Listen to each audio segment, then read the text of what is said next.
Hello, we're back in RPG Maker today, and we're going to be talking about events.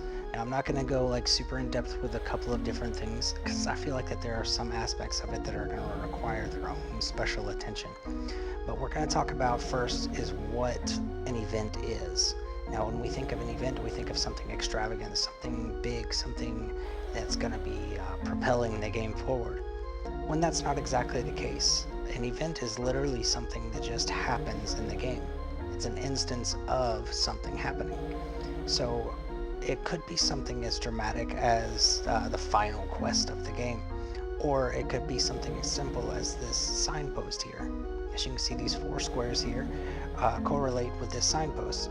So I'm just going to open this up and we're going to take a look at what's inside of it. It's fairly empty. The only thing that's really important here is that you need to make sure that your trigger is active, which is a default setting.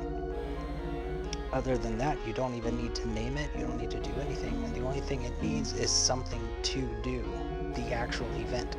And as you can see here, it's going to just display some text whenever the action button is used on it, and it's going to display this, North, the Vol Keep.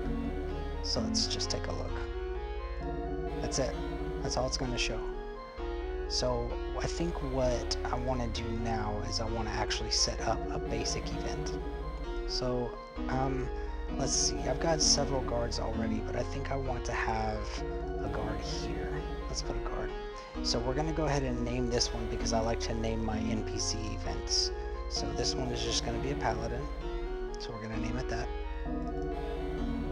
And we're going to find our tile map that we want, and I want People Ball, and I want this guy here. I like his white armor for this one. I'm not much of a white and gold person, but for a paladin it just makes sense. So we're just going to double click in that line, we're just going to bring this up, and we're just going to select show text. And here we're going to double click in that space, and then we're going to look for what we want to use. And these are my people that I created for the ball, and so I want to use that specific picture.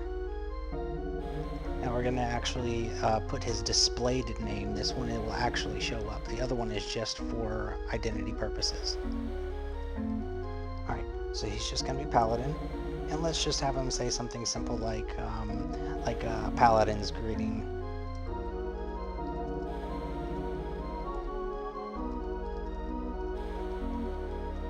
May the sun always light your path.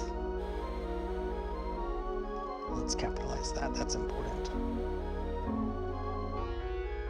Okay. Alright, so now we have that.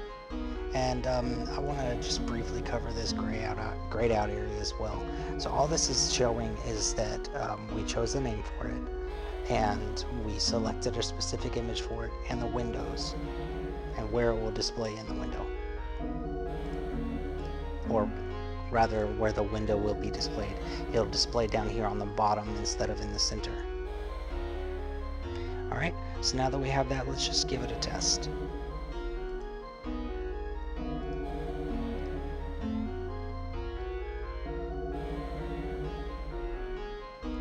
Oops.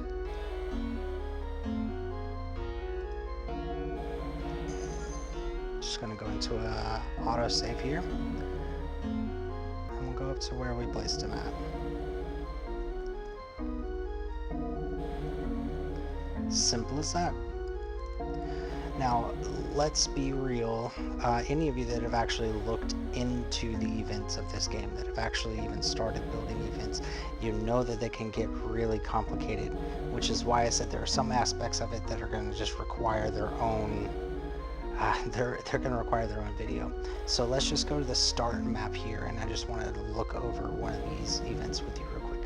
So we're not going to dive into it too deep. I don't want to give you too many spoilers about the game, but as you can see, this is long, and it is covering all kinds of things, from movement routes to fading the screen in and out, to adding and subtracting gold, adding HP, subtracting HP.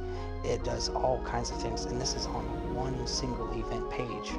Now, if we go back over to this map that is actually more populated, this guy has 4 event pages, and they're all relatively short. However, they're all controlled by switches and must be on these separate pages for them to work properly. And again, we'll talk about control switches another time.